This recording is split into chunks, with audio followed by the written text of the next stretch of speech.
Hey, everybody. Welcome to the Road to Real Estate podcast. I'm John, and we have the amazing, the incredible, the spectacular, the fantastic Lauren Kermani.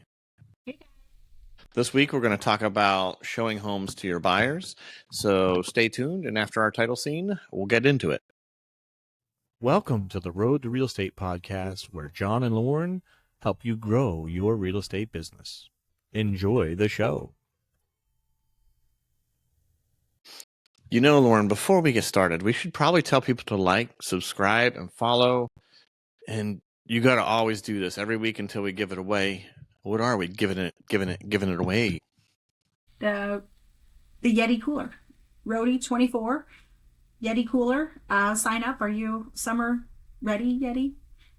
There's a cheesy like. Link in the comments. Yep, fill it out. You could win. Listen, guys, we talk about this every week, and I know everyone doesn't want to enter because everyone thinks, oh, I can't win. Well, your chances are great. We don't have a ton of things. This thing is so easy to win right now. All you got to do is fill out the little thing. We have it in the description down below, and you click on it. It's not much information. You don't have to buy anything, and it puts your name on a list. And once your name's on that list, we're going to draw it right before Memorial Day weekend. It's that easy. 18 or older to win. Yeah. Really? We can't give a Yeti cooler to a 12-year-old? All right. So let's get into our topic. It's selling homes, showing. This is like the number one thing we do, showing homes to people. And we're both doing it right now. And I could argue it's the number one thing people do wrong, right? Like it is the first thing as a new agent you're typically going to do. You're going to show homes maybe even before you've written a buyer contract, although I would not suggest that. But you're probably going to show homes as one of the first real activities that you do as an agent. Now, I know the rules are different for brokers, but right now, I would, at least our brokerage and everything I hear on the internets, which means it must be true. That way you try to get those contracts before, so that way you can guarantee your compensation. Because now, if you don't have a contract, you're not getting paid, pretty much. Right. So you're talking about for Georgia, our form is called a buyer brokerage agreement. And so although there are relationships that can be implied in real estate, it is much better to have them in writing, black and white, signed, sealed, and delivered. And so having a buyer pre-qual and talking to them and sitting them down is great. I think we cover that in another episode. However, this one is about actually showing the house. Mm-hmm. So we're going to assume that you have a client relationship. You've done your phone calls. You've reached out to your sphere of influence, your database, or your cold calls, whoever. And it's paid off. Someone wants to see a house. Congratulations, first of all. Yeah. Now you get to, well, at least in my case, you get to show houses morning, noon, and night whenever you have time. Because when people want to see houses, they want to see them the second they find them because they're excited and they want to be the first to see it if they find it. Like, oh, this just went on the market. We got to get there before anybody else gets there. And that's how we've been trained, right? Throughout the COVID years, if you didn't get there immediately, then you were not part of it. Or it was $20,000 more expensive by the time you got there. Yeah. Can't write the prices down. They're moving too quick. No. Okay, cool. So what's your first step in showing someone a house? Well, first of all, you have to understand the buyer's perspective. What is their motivation to move? What are they looking for? You know, is it a lifestyle? Is it a school district? Is it the house? What is really, really important to them? You know, is this an investment home? Are they first-time home buyers? Are they 1 millionth time home buyers? Is it a second home? Where is their perspective? Where are they coming from? Mm-hmm. So for me, I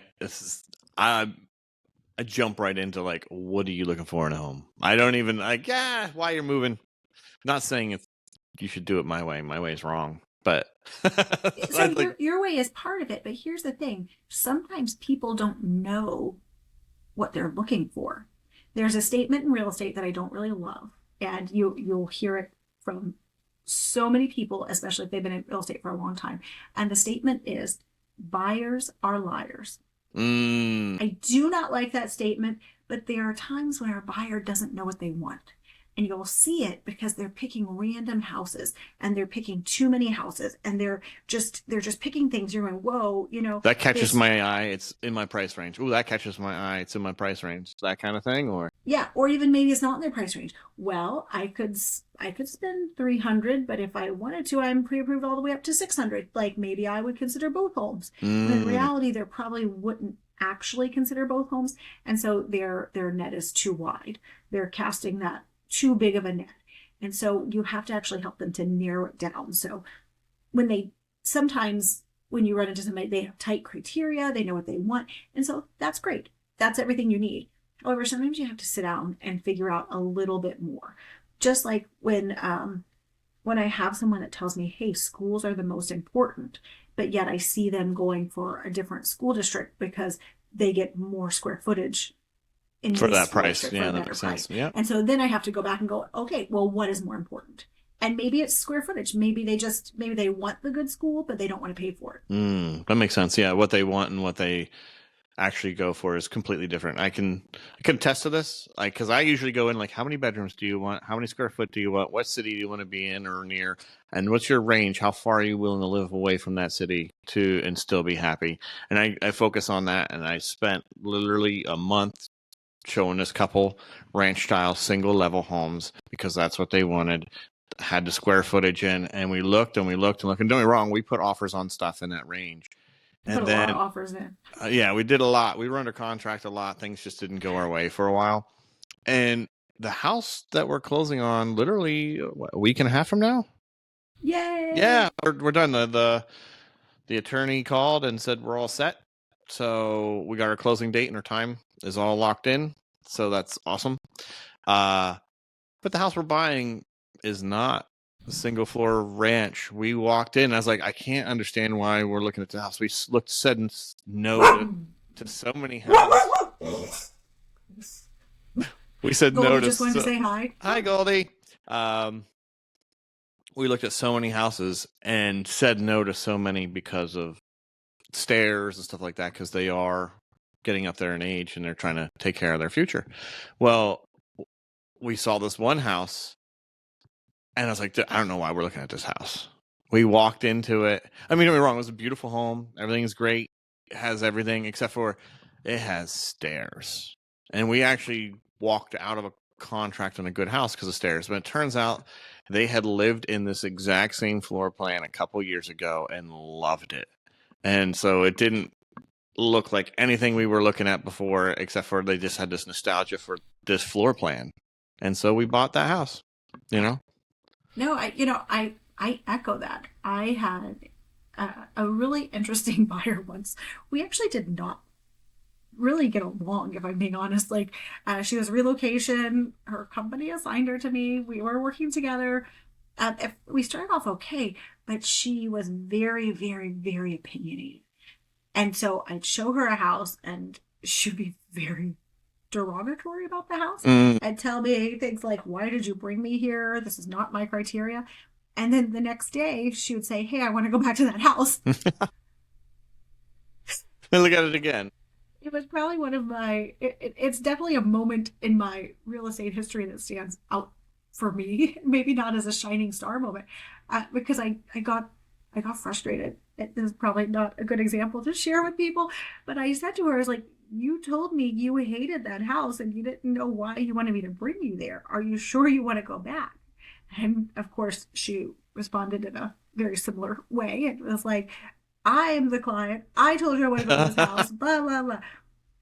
Long story short, she bought that house that the first time I showed to her, she hated. Oh And, no. and part of it was just not understanding what was available in Atlanta Mm. and what's happening. So, the clients you're talking about, they knew that area. They knew where they wanted to be. They had that information. But a lot of times if people are moving from far away, they don't understand, like, "Oh, I want to be 15 minutes away from my job."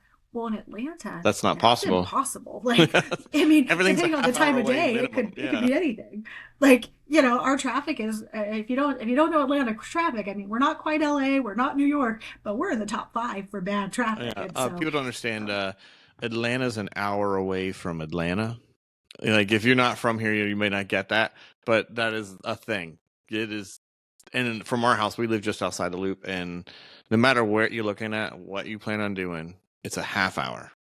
Everything is a half hour. I don't care how close it is. You look on your thing, go, it's only 5 miles. Why does it say half hour? When you get out there, you're going to realize, oh yeah, it's definitely a half hour. It's really funny, Jonathan, because I used to like plan about 25 minutes to get anywhere. And now I'm at the point where like I am having to plan about 45 minutes to get it's anywhere. Anywhere. And so it's just the traffic is crazy. You never know. And we have suburban traffic also, which might be an anomaly for other people. But because Atlanta has so many suburbs, we don't just have city traffic, we have suburban traffic. So things like school zones and hordes of buses and construction. We love to put in new roads all the time, and so you have to understand that people may not know the infrastructure of your city or what commutes look like. And so in this motivation on their buyer's journey, you have to kind of go through, okay, why is it important for you to be 15 minutes away from your work? Because you may find out that, oh, I just don't want to spend all my time in my car. Okay, well, how long? Don't move to Atlanta. From home, do you want to be in the urban areas? Like what, you have to investigate it further, because sometimes what they say is what they have computed in their head based on other information that may or may not be accurate for Atlanta. Yeah. Right. Yeah. Oh yeah. No, it's going to keep us off topic for a little bit longer. Moving everywhere I've lived, you can get directions from somebody. You move to Atlanta, no one gives you directions anywhere because it's not the right way to get there. I was so excited when I went to work the first time without GPS. I was like, dude, I got here without GPS. This is so cool. And everyone looked at me like, why would you come to work without GPS? You probably went the wrong way. And it took us a long time to figure this out. But if you live in the area, you'll get it right away, that you'll go some way and it'll take you one way and it'll bring you back a different way because of the way the traffic is around Atlanta. Even if you know exactly where something is, you should put it in your GPS because the time difference could be huge. Because it reroutes you a different way every time you go someplace. You can go to the same place 6 times and go 6 different ways to get there, just because of how traffic is, and it'll just take you a different way each time. That's wild. Yeah, that's it. We joke all the time that we put things into our GPS even when we know where we're going, because it's about traffic, not the destination. It's about the traffic. Yeah. So 100%.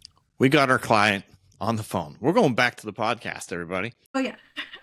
we have a topic. We've talked to them. We know what's driving them to buy a home in this area and everything else. Something we should do before we even meet our client. We use an app called Forewarn here. Safety is important, especially if you're getting leads off of Zillow or another realtor app. You're meeting strangers in a strange place. So do a background check on these people to make sure they are who they say they are. We have the ability to do that through our Realtors Association. They give us an app that's supplied. And don't let them follow you room to room. Let them lead, but do open the door for them, get the lights on. I like to do that before they get to the property. But safety is important. You have anything to say to that? Safety is important. Yeah, I know. I agree. You open the door, you hold the door open for them to go in first. I do run around and turn on the lights, like what you said, because it changes the feeling of the showing. We'll get there in a minute. And but I don't go to a place where they could shut the door and put me in somewhere like a basement. You do not go down to a basement, especially if it doesn't have an exit, first.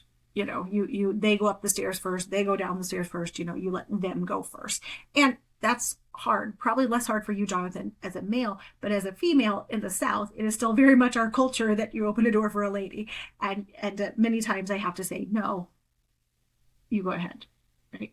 I also do not park in the driveway. I park on the curb typically. I mean, there are other situations where I do have to park in the driveway, but most of the time I try to park on the curb. I let them park in the driveway, give them the better experience being closer, but also if I needed to get away, I'm not blocked in. People know where I am. I had a listing appointment just the other day, and the people remembered me, but I didn't remember the people. And so I called 2 different people. I told them the address I was going to be at. And we have a kind of a code and I guess maybe I shouldn't put this online, but I'm going to. We have a code that if I call my husband or if I call the admin at our office and say, "Hey, I need the red file for 123 Main Street. We have some questions about the disclosures." Mm-hmm. That is a code that at this address, I'm having a problem. Either you come or send help, like something's going on.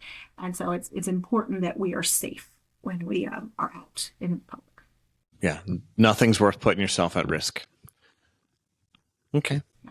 So So with that, building a strong relationship is important. So establishing that trust. So once you know who that human is, as Jonathan pointed out, then you want to build that trust. So having that communication, being able to talk about the buying process, what to expect, what they need to do, and understanding their needs as far as like timeliness, what preference they have. We have a buyer's questionnaire that we can use, or it could just be a conversation. It yeah, just depends on where you are in the process. Jonathan and I were talking about this with his last clients.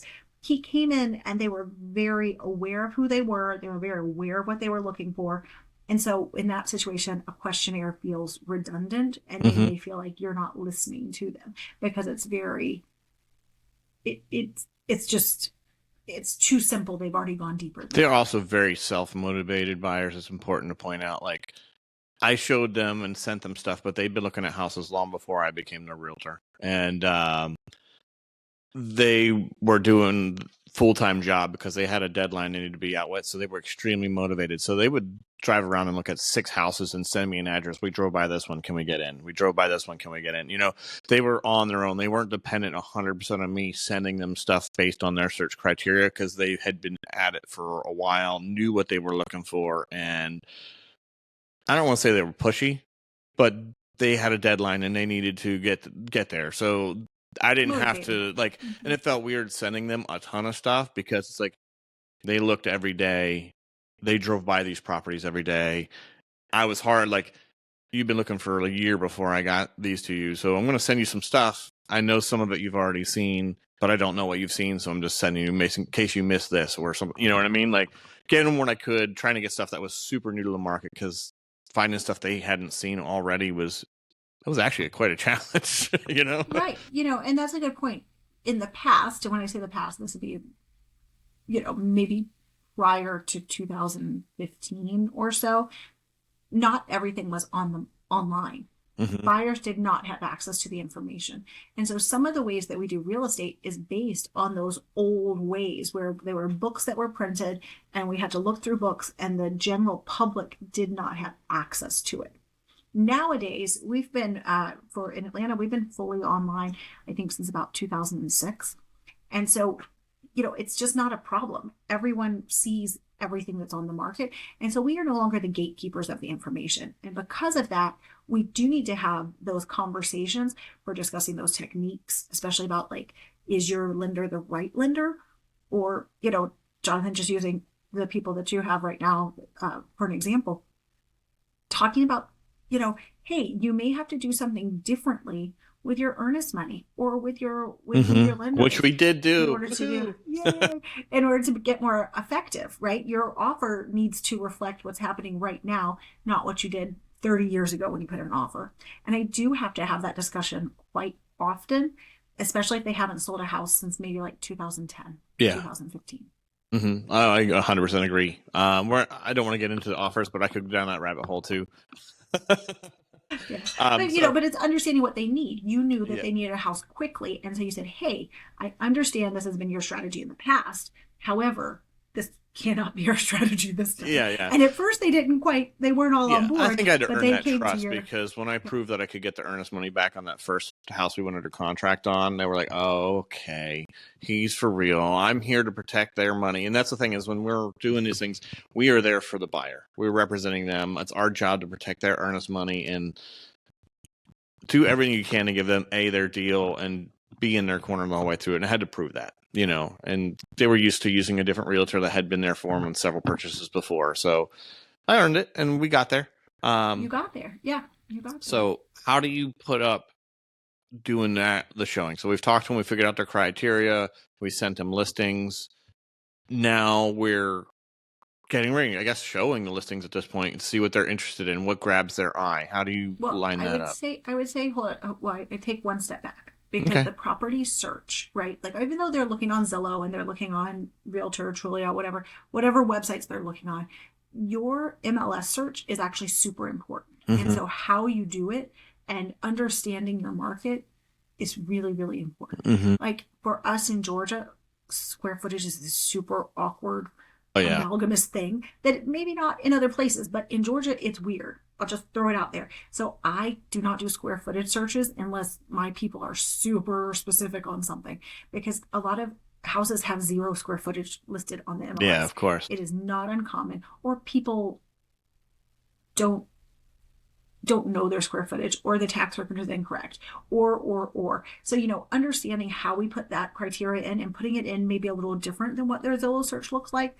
can show you some options that they may or may not have found on their own. So rarely do I show them houses that they haven't seen online ahead of time. However, sometimes it does based on my information or the fact that I can search differently than they can search on a platform like Zillow, which might be like HOA, Mm-hmm. right? Swim, tennis. It might be by school district. There's just certain ways that we can search a little differently. And so I think that having that criteria based on what they're looking for is super, super great. And then you may have some technology that they don't have. Like you might be able to show them a link to a virtual tour. You have access to the disclosures. They typically don't have Mm-hmm. access to the disclosures. If something like a new roof or the age of the HVAC or systems are really important to them, they may want to see the disclosures before they agree to go see a house. Mm-hmm. That's So important. yeah, you just have to figure that out. And once you know that about your people, like actually, Jonathan, for you as a buyer, knowing who you are, you may want to know that information. Not that you can't fix it, but it just that it's I think that's something that would be important to you Yeah, as it's a buyer. important. Yeah, I agree.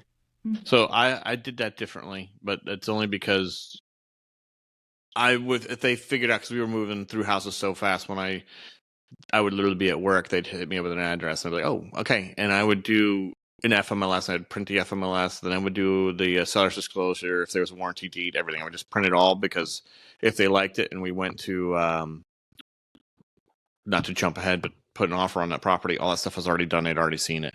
You know what I mean? So we were moving at a pace that was like, if we found something, I just went ahead and ran it and then Mhm. had it in hand. So that way I had as much information. They were very on the nose with everything, read every document, read every piece of every line of every contract. Even though it was their 10th contract time signing that exact same contract, we read it every time. You know, that they It's were just who really they on the are, nose, which is great. right? Hmm. Trust me, it's better that than just sign whatever and going, what's going on? What am I doing? Like I would, and there were Right. several times I got caught up, like, oh, we're doing this. And they're like, well, that was actually for this. I'm like, oh, you read it? Awesome, man. Yeah, Like, some people do read yeah, the. it's really good. So there was a few times where I got caught out where I assumed I think something was for this. He's like, no, I just read it. It said it was. I was like, oh, cool, good, glad, Mhm. good, glad you're there. But yeah, so get that information to him as fast as possible. At least that's the way I did it because of my situation with them. What happens when they go through everything? You do the FMLS, you get all the stuff. How's the best way you line up your showing? How do you do that? So we have a third party app attached to our MLS that I really like using. It's called Showing Time. The basic app is free. I do not pay for the enhanced service. I know some people do, but it's really easy. We click on all the listings and you can put it into a map and you can like see what order makes sense. I do try to, if we're having multiple showings, I do try to make sure that like here's our starting point. We go around and we end close to the starting point, or if they live somewhere, like maybe we start furthest from their house and we end closest to their house. I try to do it in a smart way, like what makes sense. So I'm really a big fan of Showing Time. It's automated, it's easy, you can do that. I do typically reach out to the agents because I still have maybe some PTSD from COVID, where I reach out and I make sure they don't have any offers on their houses, or if there's anything I need to know ahead of time. That is a little bit antiquated, I think, for some people who just use Showing Time. But if I have people, I want to make sure I'm going to see a house that's not already under contract. Oh, I do the same thing actually. Just because I like to know the feel.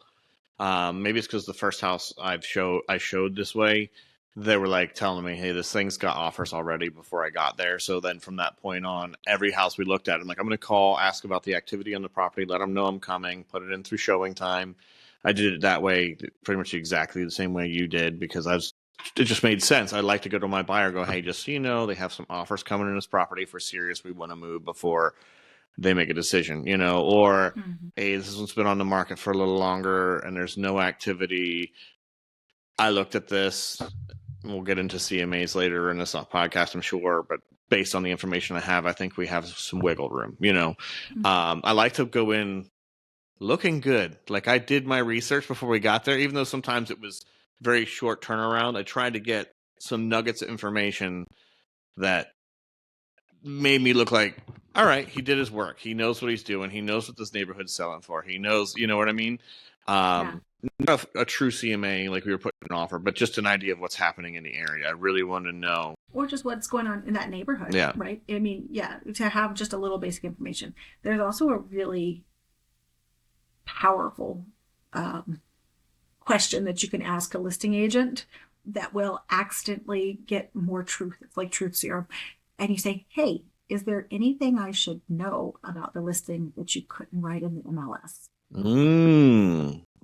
Because there are certain times where it's not good marketing to write something in the MLS, right? But yet, as an agent to an agent, I would completely tell another agent, hey, heads up, if you have the pickiest buyer, this is not the house for them. Some work needs to be done. Or, oh my gosh, bring your pickiest buyer. Mr. and Mrs. Clean live here, and they've done absolutely everything. Nice. Well, that makes sense. I never think of the smart questions. I'm like, do you have any offers? What's going on? What's the activity? I'm like, you're like, let's get down to business. All that, right? But sometimes things come up. Like, think about a smoker lives here. You would never write that on the MLS. That does not encourage people to come see your house. That is not a smart marketing plan. However, it's also something that I would totally tell an agent that called me. Yeah. I'm not looking for houses that are, I'm not looking for houses that just show a house and walk in and it's like, oh, they've smoked it here for 30 years.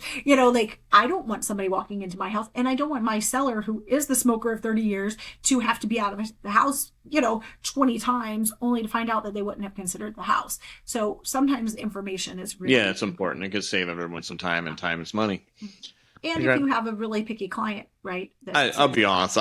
If I walk into a house and I smell smoke, I won't buy it. I'm one of those people, I guess, it's just, that's a tough thing to get out of a house, especially if the current owner's been there for 30 years and everything's yellow. So I get it. No, I'm right there with them. That one affects me. Yeah. And then time of day matters. I know that when you're looking at scheduling the showing, it sounds really funny to say this, but time of day matters. And so I try to make sure that I know when twilight is, because as it's starting to get dark, houses just feel a little bit creepier. And I don't know a better way to say that, but there's just a feeling that people have. Now, if I can get that house lit up and bright, that's great. But most people talk about wanting to buy a house that is light and bright. That's definitely the more common feeling for a house. And going at a different time of day can affect that. Yeah. No. I made you look at a house in the dark when we were looking. So we didn't buy it. No. So. Well, okay, but do you guys have not seen the house that we were talking about, but I'm assuming the indoor pool house is the one you're talking about. Yeah, of course.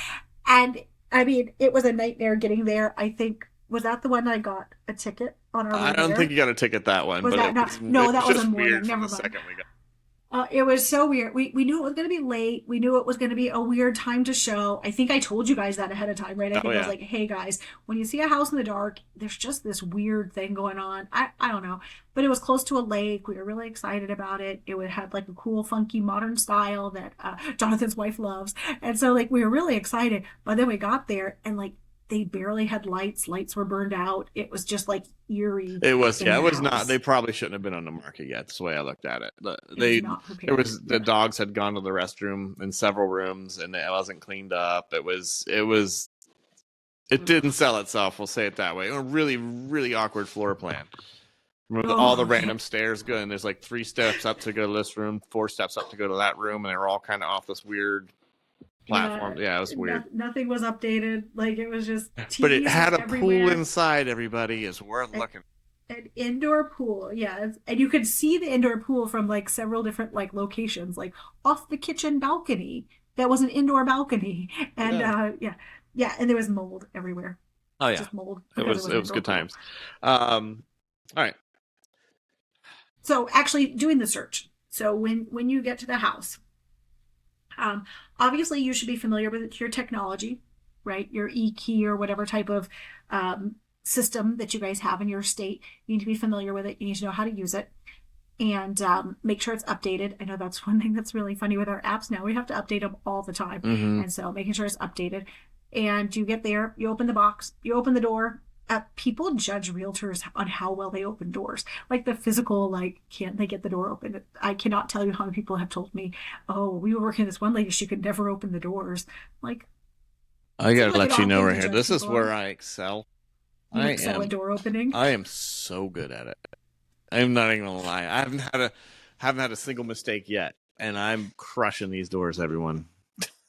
Crushing it. Okay, I will tell you a funny story. When I first started, this was one of the first houses. It may have been the first house I showed a real client because I had, opened some doors and showed my husband homes and like, Mm-hmm. kind of like messed around first. But I think this was my first real showing, my first real client. Like I didn't know these people, like just, like real people. And I go to lockbox. This was in, I don't know, 2011 or so. And so houses were sitting for a long time. So I went to the lockbox and I plugged it in and I got it out and I pushed it up and it pops out like it does in Georgia. And I go and I turn it upside down to put the key in my hand. But the lockbox had been sitting there so long, bugs had started breeding in it. And in my hand dropped like I don't know, like maggots or roly polies or I mean, it was such a traumatic. I don't even know that I saw what fell into my hand, but it was cold and it was wet and it was crawly, and there was not one. It was like 10 of them, and the key fell into my hand all at the same time, and I was like, oh, I almost lost it. This is why people watch this podcast. See, these are the experiences Yes, they need to know. Watch out yes, for rodents and bugs rodent and bugs. crawlies inside the lockbox. Yeah, So, but also I caught the key because I've also dropped the key before. Like that's not fun either. And so yeah, so physically opening the door is important. Make sure that your technology is working and that you know where the lockbox is. I think on our recent listing, somebody called because they couldn't find the lockbox. And Jonathan was like, "Turn around, like it's right behind." it's funny. I did that to them, but 2 days before that, I did the exact same thing. I couldn't find the lockbox. And I walked around the house. Like I went to the door, I looked around, couldn't see it. Then I walked around the house, like, well, maybe it's behind the back door. Nope, not there. And so I'm coming around the side of the house and I call the realtor. I'm like, dude, I am not finding your lockbox. And she's like, it should be right by the front door. And I came around the house and I could see, and they had tucked it behind a planter box to keep it so it wasn't obvious. As soon as I came around, I'm like, never mind, I see it. It's really common around here. I don't know how you guys do it, but it's really common that we want to hide a lockbox because even though people want their house to be for sale, they don't want the lockbox to be seen. There's a stigma there. So yeah. So finding opening the door, safety, like we talked about earlier, turning on all the lights so that it has that nice bright feel, and then looking out all the windows, like making sure that you can see out the windows is super important. I have the best story on this one. Okay. We were showing a condo and it's over like off at 285. If you know Atlanta, that's our big loop around our city. It was off at 285. I'm familiar with this complex. It's really nice complex, really cool, has really good amenities. It's like have like that courtyard experience where there's like it's condos in the shape of like kind of a square, and there's like three different courtyards, including a pool and outdoor spaces and gardens and really cool space. And so I go to this apartment condo, and my buyers are super thrilled. They love the layout, they had loved the neighborhood, everything was looking great. And we're like, hey, why are all the blinds closed in that den? And so we go over there, and I open the blinds, and we're like fourth floor, like condo, Mm-hmm. and there's a billboard right there. Oh, And the billboard is for a guy getting hair plugs. So oh, not nice. only is it a billboard, but it's a guy with a weird looking face, and you can see his hair plugs, like Oh, that's right awesome. out. all of the windows in the family room. So, needless to say, we did not buy that. Even though the billboard was going to change, you never knew what was going to be on it, and there was a Yeah. billboard right there, clear as day. And so, What you make sure don't you look realize at all is the windows. the seller's wife paid for that billboard. She was dropping hints for her husband. Yeah. So yeah, so look out all the windows. I mean, if there's anything you can discover while you're there that would be a deal breaker, find it. Yeah. Open all the So doors, that's open the drawers, do the things that you need to do. I'm very thorough on this with my clients, and I don't know if it drives them nuts or not, but I basically give an inspection when I'm there. I walk over to the HVAC. I don't know if I should be telling people this. Well, this is probably something that you did for these particular Yeah. clients, because I don't know that I would encourage that for all clients, because you have to get through the hurdle. Now, you had an experience where they were ready to go under contract and then ready to get out of contract Yeah. over and over and over So again. yeah, we So turned that up was into a smart idea for these mini guys. inspections in quotations, because not a real inspection, but like I checked windows, open, closed, turned on appliances. I did everything.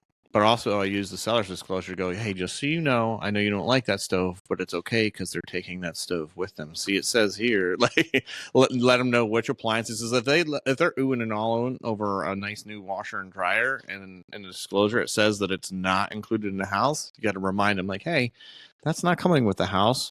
If it's something that you really, really want or have to have, we put something in the offer, which we ended up doing. We ended up putting more money in the offer and saying we'd like for you guys to leave these appliances, and we were able to negotiate that in, even though initially they were not going to. So knowing what's coming with the house is important. Yeah. Yeah, knowing ahead of time so that you know what to do. The other thing is sometimes you run into someone who has either a work from home business or a very specific trade. Jonathan, like yourself, you're a motorcycle enthusiast. I don't know if is that enough of a word. You have your mechanic stuff. I don't know. Like, I don't know how deep you want me to go on this one. Yeah, no, you can go as deep as you want. Everyone, I love motorcycles. All right, yeah, there you go. and he's really great at working on them and doing stuff. And so sometimes those kind of machinery, people assume that if it's attached to the house, it stays. However, that's considered trade equipment, and so that typically does not stay with the house. And so if that seller's eye or that buyer's eye on something, you want to make sure you know what's what. I will say, anytime I've gone to a house that has a cool car or some kind of cool vehicle in it, the first thing that goes through my head, and this is as a buyer, not as a realtor, I always think, is there a way I can negotiate that vehicle into the contract? I've never done it because I'm, I have a wife. I think that's the only reason I haven't done it. But like, yeah, if there was a way I could keep this car in the garage, is there a way we can work this into the deal? But then, well, Jonathan, yeah, I got a story. My sellers, we were under contract. Everything was good.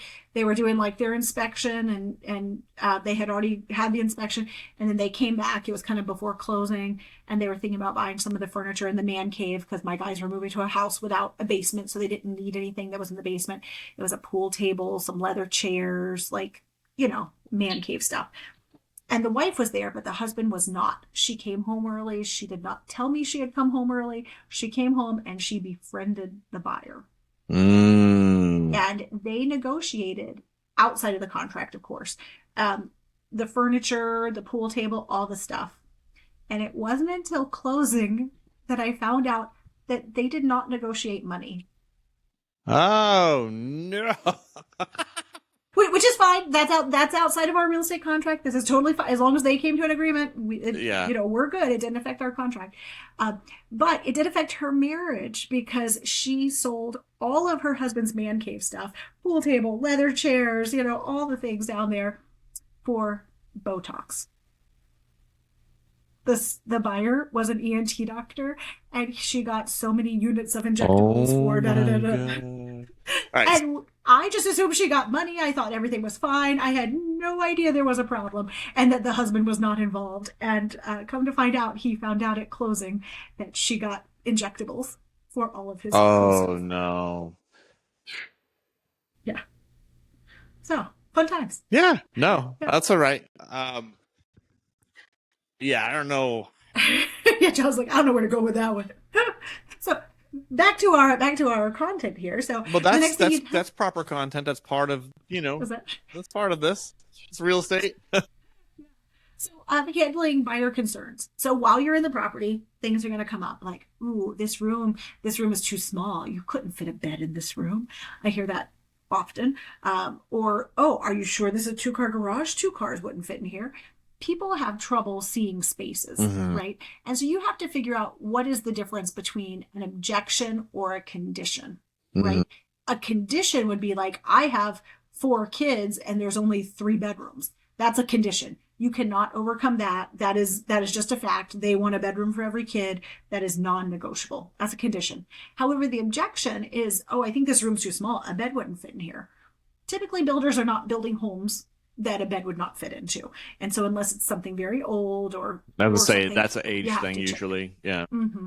Yeah. And, maybe it's a twin bed. Maybe it's a double bed. Maybe it's not your king size for your 5-year old or whatever you expected, but maybe it's just a different style room. And so talking about, okay, well, how big is it actually? What are the dimensions? And handling those objections is super important because when you do it at the property, it's a small objection. It's a tiny seed. Yeah. But if you let them get home and if you let them think about it and create a story around it and talk about it, it becomes bigger and bigger and bigger. And that objection can then become a condition or a reason why they didn't put an offer in on a house that's really good for them.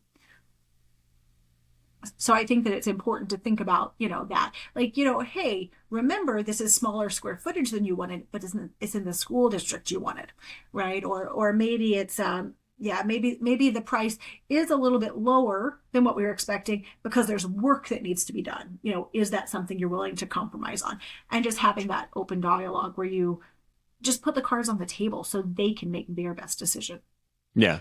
I mean, I had that situation happen in the house that I showed for you guys about a month ago, 2 months ago, or now. Time flies. Where people had questions, and I went down and I was able to map out because the basement was unfinished, how things would lay out in the best format for it because of all the support pillars and stuff. And they just had questions. I'm like, okay, well, if you were to do this in this size and this shape, and I was able to walk them through, and actually had one of the people come through the open house with a tape measure. Like, can you help me? I was like, all right, here we go. Here Like, we of go. course, Let's yeah, do I this. love doing that stuff. Yeah, I mean, you're just creating reality, right? You're taking the feeling and you're turning it into a fact, Yeah, it's just trying to help essentially. them visualize the space, like trying to put the image in their head so they could see how it works. Because some people don't excel at that, and so do my best to. I don't want to say sell the property, but sell the property. Comedy. How do I say that? Maybe you eliminate hurdles. Yeah, You the people eliminate put the hurdles the up things that themselves because they people. can't visualize, and if you can help them visualize it, the hurdle goes down on selling. You're actually trying to convince them, but be reasonable about the situation when they're looking through a room. You know what I mean? Like if they say, "Oh, bed can't fit here," I'm like, "Oh, it certainly can. Let's see about the size of this, and if you put the bed right here, and walk them through it, it seems like it's pretty easy." Yeah, and it's just one of those things that sometimes you have to help them cast that vision for that space. Especially if like they can't figure out where the dining room table goes, especially in things that are similar to a really open space where you have like the den connected to the dining room that might be open to the kitchen. Sometimes those spaces that aren't delineated are really hard to tell. And so by helping them say, "Hey, you could put the dining room table over here and maybe your couch comes to here, would you want to put a table with maybe bar stools over there to separate the space?" And so sometimes those big spaces are just as hard to separate as the little spaces, Yeah, right? that makes So just complete sense. helping them to cast that vision that they're looking for. The question I like to ask people when we're in there, like, can you see yourself living here? Like I like to get a vibe for what they're thinking because sometimes like you can't tell. And I mean, sometimes you get in there and you got to tell people, "Hey, listen, there's sound devices in here. They can hear everything you're saying, and your buyer's glowing because they want the property so bad." And then other times they're so straight faced, just like, "I don't think they like that one," but actually they do.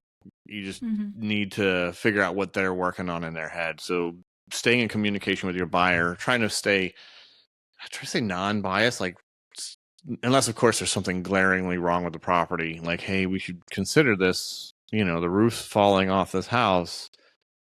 We could still buy the property." I'm not telling them not to buy the property, but point out the reality, because sometimes they put their blinders on because it's like, this is it, this is the property, and they're ignoring all the problems that they're going to have to deal with if you go through with the purchase. And other times they are a wall of no emotion, and it's like, oh, they're not going to do this. But asking the right question can help you get the vibe of what they're really going through. Does that make sense? Yeah, and not everybody reacts the same way. Mm-hmm. Some people are going to gush with happiness and, like you said, glow because they're so thrilled about the property, and some people go, "Oh, I really like this one. This is serious," and they become very stoic, trying to like, oh, is this right? Wait, is this too good to be true? And you don't always know who your people are. So asking them the questions, don't guess, don't assume. I think, was it a few weeks ago I told you my story about we went in and there was a big gold brass picture, very gaudy and like leaves all over it, very ornate, very ornate. And I said, whoa, look at that chandelier. And the client goes, I know, I love it. I've always wanted a foyer with a chandelier like this. And I was just baffled because I was like, okay. Hey, get what you want. But, I was smart enough to not put an opinion on it, to just go, whoa, and stop there. And so you just have to like let people tell you what they're looking for. So, yeah, I think that goes to market knowledge after that, right? It's important that not only do you know about the inside of the house, but you know about the neighborhood. Mm-hmm. Yeah, so once we say that people like it and we've showed a bunch of houses, the next thing I do is I get more information. I do a CMA to bring to them to go, okay, if you liked it, this is kind of what's going on. And I don't want to say I give financial advice, but let them know where that house is. I've already talked to the agent and I give them that information. Like, okay, there's some offers on it. I feel like the price is kind of here. It's in our range. I give them that information to think about too, because sometimes they'll go into a house and they're like, I don't know, they may think it's overpriced or the action on it's too much. The information you get from the seller's agent can help them make that decision, even though it's not, it's part of the property, it's part of the showing, but it's more about the stuff behind the scenes. You know what I'm saying? Yeah. So having the idea when you walk into the neighborhood, like, hey, this is the top of the neighborhood price. This is the bottom of the neighborhood price. Like, okay, I was just talking to a potential seller yesterday, and one of the things we were talking about was, hey, what are things going for in my neighborhood? Well, the average price in the neighborhood was about $650. But if somebody had spent the extra money to put a sunroom on, those properties all went over $700.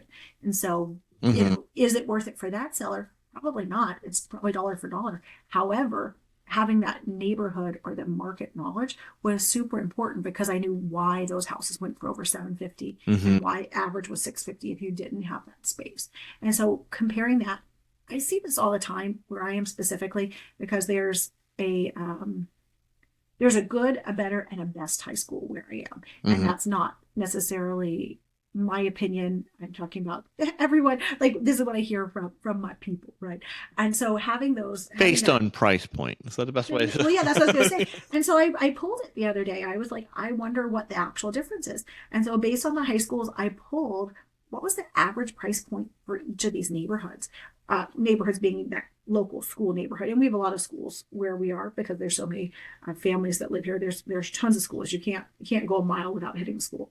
And what I found is that there's an actual price difference for schools that have perceived better standing. And so, yeah, people will say, hey, well, why is this one worth, $100,000 more than that one? I said, well, this school district just pulls in a higher average price point. And having that information, like, what's more important to you, going to this school or square footage? And schools can change. That's not super tight. Attendance zones as well as reputations of schools. So whether you base it on that or not is a personal decision. But knowing that is the realtor's job, right? You have to know what those market conditions are. And that may be things like swim and tennis. We love HOAs in Georgia. And and so some people want one, some people don't want one. And you need to know the difference for your client. But there is a perceived value to homes that have HOAs in them. And so if they have a swim, a tennis, if it's kept up nicely, do you know where the amenities are? If you are showing a property in a neighborhood, at least know where the amenities are. Because if they're all in on that property, you're going to need to drive by them. No, of course. It's really important. And so this is that importance of having that local knowledge. Figuring it out before you do it. That makes complete sense to me. And And let's say you show up to a property and you don't know where this pool is. Maybe it's a giant neighborhood with over 1,000 homes, and it's not just obvious where the pool is. You know what? When you're in the house and you start to hear them oohing and awing and, really enjoying it, Google it. Look it up on Google Maps. You can look at the satellite image and find the pool. Figure it out. As you're starting to discover that they like something more, start researching it then. Mm-hmm. Make sure that you have that information, because that is where your value really shines. No, I agree 100%. It's not just a negotiation table. You can answer the questions that they're working on and try to preemptively meet their needs and what they're going to want to do or see next. Yeah. And just having that information explains it to them, right? They like I said, sometimes people create storylines in their minds. Oh, well, this neighborhood is a much better value. Why wouldn't I buy in this neighborhood? Well, Mr. Seller or Mr. Buyer, you said you wanted to buy in this school district. Well, this is a different school district. Yeah. Or you said you wanted swim and tennis. There's no swim and tennis in this neighborhood. And explaining to them why there's a difference. And then finding out maybe their criteria changed. Mm-hmm. Maybe they decide that is more important. When you address your buyer's concerns, do you try to do it in the property, or you do that based on the property itself? Like if you look around and see they have a Ring doorbell and stuff, do you try and get them away from the property, or does that all depend on the situation for you? So it depends on the situation. I think that technology is important, and I do talk to my buyers about, hey, sellers love to know what's going on inside their house. There may be cameras, there may be audio, there may be not. Technically, it is illegal to record people's conversations without their consent. That is not the same for video. However, the recording of it goes back to an old wiretapping law from the government and all the things. So you cannot record them without their knowledge. However, do sellers listen in when they're not supposed to? Well, I had a seller call me about someone let me know to expect an offer from them because they were in his closet talking, and he had a lot of he's a computer person, really high-end expensive equipment in there, so he keeps a camera in there in case of theft. And so they had the conversation on his camera, and he's like, I think they're going to give me an offer because I heard them talking in my closet. They didn't, but it was one of those things, like he called me because he's like, hey, just so you know, I overheard this. I was like, cool, I'll keep my eyes and ears open. And by the way, you shouldn't be listening in on conversations. Oh, he knew how many people came to the open house. Like everybody with a Ring doorbell, it turns on automatically when someone goes by. They're all motion censored, so it's not like he waited on. He got notifications. You know what I mean? Like just like everybody else. Well, and I do think that the Ring doorbell, you can see it when you walk up to the door. You should know it. You understand it. But you don't always see the cameras inside out the house. And I think that's where it's different, because you don't always know what's happening inside. But I tell my buyers. Yeah, I tell all my buyers the same thing. Like, listen, they've got a Ring doorbell. Chances are there's some sort of Alexa or Siri or Google device in here.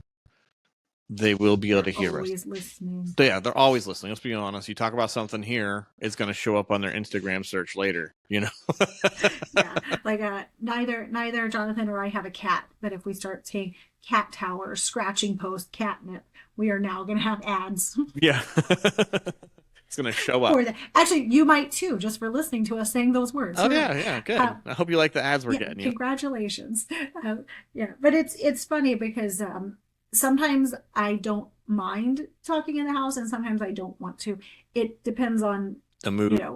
The mood. Are they talking about negotiating the price down? Are they talking about negative things about the home? Are they talking about positive?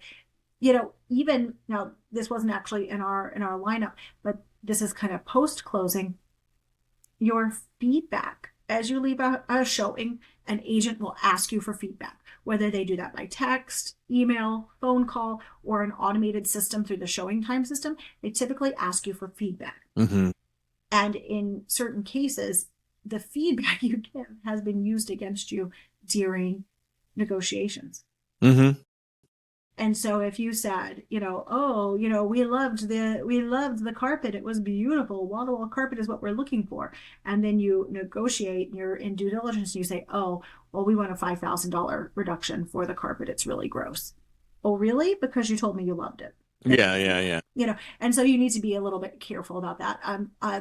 There's some people now that are talking about not giving feedback to other agents, and I don't know that I would take it that far. However, I think that our sellers need feedback, and so I think there is a little Yeah, give and take there. I do leave feedback anytime I leave a house. I always do. I try to keep it neutral. But as a person with also that has a listing, it is frustrating when you hear they come, they go, and you get nothing. You know what I mean? It's like, come on, give me something. What Well, I'd like and to you know want to be what. real. Yeah, You want to be real, right? So I'm not looking to bash the seller. I'm not looking to build the seller's ego up.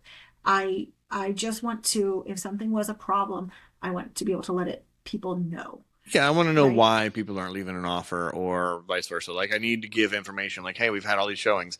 Well, why? What's going on? I don't know. I got no feedback. No one's talking to me. I have no idea why they're not putting an offer. I had a couple, so I like to give the information. Like, person felt it was priced a little too high. I had person stuff felt like the room or these configurations wasn't quite right for their family. Like, having that information is important, because it's like, okay, this is why they're not putting in an offer, and that's great to know why. Because if we get 10 in a row going, it's priced wrong. Well, we need to have a conversation, because at some point we have to sell your home. you know? So input is good, you know. Yeah. We had a listing with roosters next door. And I was waiting for it because I had told the seller, "Hey, this may come up," and the seller's like, "Oh, well, let's do afternoon showings because that's better." And I said, "Well, we don't really want to hide it. This person's going to be living there. They're going to They're be gonna living figure there it all out. day."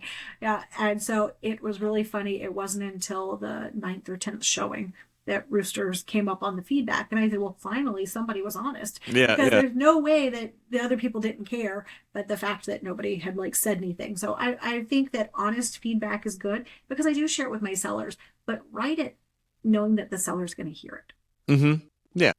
right? And so do feedback that's helpful, Yeah. So Don't say the it's priced too room, high just so you can lowball them on your offer. right? Or if you say, oh, rooms are too small. Okay, they can't change the size of their rooms, but so you could say rooms were too small for my client. Yeah, yeah. That Yeah. neutralizes it, right? Yeah. Even like lots of bold color choices, that may be really effective, because Mm-hmm. you may have been telling the seller they need to paint, and now you have the feedback that they need as well. So I'm a big fan of feedback, but saying it in a nice professional way. Yeah. Take it for a grain of salt, because turns out not everyone's professional. Even though this is their profession. Yeah, you have to, how it's written does determine how much weight it holds. Does that make sense? Like, if you do it properly and do proper feedback and you're honest, I think it goes better than just throwing something out there and throw it out there. Definitely. So once you show the house, I mean, then it comes time to write the offer and get the information. And so yeah, typically I like to do that. I mean, sometimes we'll go to coffee shops, sometimes we'll go to my office, sometimes we go home. I am very much a fan of letting people make their decisions however they make their decisions. I respect your family, and everything can be done electronically for the offer nowadays, which is typically how I do it. And so, hey, you guys talk. Let me know what you're thinking, and we can put in an offer. Call me on your way home if you decide you're ready, or we can go somewhere. Yeah, let them mull it over. We don't need to make a decision right now. I do like to send reminder information. I take notes during the listing, and I will go, okay, just remember, like, this is this property. Remember, on the disclosure, these things aren't included. This is what you're actually buying. And at that point, I also send them a little CMA as well. It's not a super in-depth one, just kind of a quick one about that area and the neighborhood, and let them know kind of where the price point is, which I mentioned several times because I try to do it before we're there. And a And side note, your opinion of price in the state of Georgia is a client only mhm, activity. So if you do not have a signed buyer brokerage with them, you should not give your opinion of price. yes, I Mm-hmm. agree. The other Which thing I've had that, them oh, ask me, sorry. like, what would you pay? What would you pay? I'm like, it's not what I would pay. I can't actually give you a number. I can help give you a range, but the number that you put in your offer has to be yours. I can't tell you what to pay for a property. I can point out what's wrong with it. I can show you comparables. I can do so much stuff, but in the end, you have to be comfortable with what you're putting down on that property. Does that make sense? Yeah. And The other thing that we didn't really talk about is that I also limit the number of homes that I see. I don't typically take people to see more than 6 homes in a day. And this even includes oh, it people gets that so are in lost. for out of Yeah. town. They get lost. And if I know that we're going to do a marathon session where we're seeing maybe 6 or 8 houses, eight's kind of tops. I mean, I don't think you should see more than 8 houses. People get tired, they get grumpy, they get hungry. It just becomes a lot. And when I have them do the houses, I have them rank the house at that moment. Yes. Is this in your top three? And then when we go to the fourth house, I say, okay, was this one better than any of the ones in your top three? And they say yes or no. And so we say, okay, if it was, let's replace one of your top three. Mm-hmm. And if not, okay, that's number four. Go on to number five. And then the same thing there, same thing Mm-hmm. there. Because we need to keep people's minds fresh on which their top ones are. And that's really a really important part of our job because they will forget so fast which house Oh, was it gets great lost. So and was you right. refer to a house and the address, and they're going to go, which one? Which one was that? I don't know. Because they're going to call it the cat house or Yeah. the blue house or the Yeah. red house. And it may not even be the color of outside. It may be one room and the house was blue. And you have to, title the house, name it, and they'll get the kitchens confused and things. And you just have to do your best to help them keep Mm-hmm. things segmented. So what I did is I always had a bunch of pens on me, and so when we had multiple FMLSs, I would hand them a copy. I'm like, take notes on here of how you feel about the property while we're in there, and if there's something that you feel is wrong, write it down now. So that way, when we discuss this house, you can go, oh yeah, we were concerned about this. This caught my eye. I noticed there was a lot of electrical issues in the basement, or I noticed, you know what I mean? And those were things that helped us remember the house. Like, okay, good. We talked about it. You wrote it down. It's on a note. You have the listing, made it a whole lot easier 100%. to recall. Yeah, and I had a friend who decided he was kind of an early adopter when like iPads first came out, and it was really funny. We were both in the corporate relocation world, and so we had relocation clients, and he wound up being the corporate relocation realtor for one of my friends. Like I didn't know her when she first started working with him, but then I started to know her, and it was funny because I got to see the perspective from the buyer's perspective. And he was talking about, oh, I use technology. I hand them my iPad and everything is digital and they can write notes on my iPad. She hated it. So Oh here yeah. was somebody who he was very respected, still respected in our area as a realtor, and he was very proud of the fact that he had technology, but she wanted paper that she could write on and keep her notes. She Mm-hmm. didn't want to hold his screen and look at the information. And so she actually she hated that. And so I think that great point. Physically have the paper, physically have the pens, have your realtor copy, have their buyer copy, encourage them to take notes. I sometimes have, especially if we're looking at a lot of properties, I'll have a clipboard. Mm-hmm.